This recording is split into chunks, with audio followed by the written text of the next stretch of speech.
ছোট ছোট বাচ্চাগুলো আমার মন্দিরে বসে বসে কি করছে?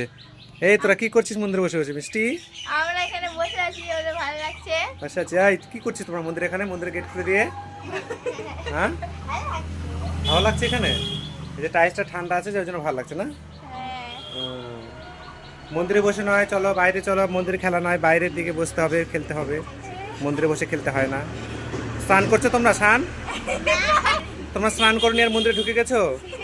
হ্যাঁ, স্নান না করতে মন্দিরে ঢুকে যায় কেউ? দুটোই দুষ্টু বন্ধুরা। এটা হচ্ছে আমার ভাস্তি, এটা হচ্ছে আমার ভাগ্নি। দুটোই সমান। স্নান করিনি, মন্দিরে এসে ঢুকে গেছে। মন্দিরে এসে ঢুকে চুপচাপ এখানে খেলা করছে। আমি বলছি মন্দিরে আবার কি করছে এরা? এসে দেখছি দুটাই ঢুকেছে। গেট টেট খুলে রেখে দিয়েছে। আজকে এখন দুপুর 2টো বাজতে চললো। চলো মন্দির বন্ধ করো, চলো মন্দির বন্ধ করো। মিষ্টি মন্দির বন্ধ করো, লাগাও, রেখে দাও। স্নান না করলে ঢুকতে হয় না মন্দিরে।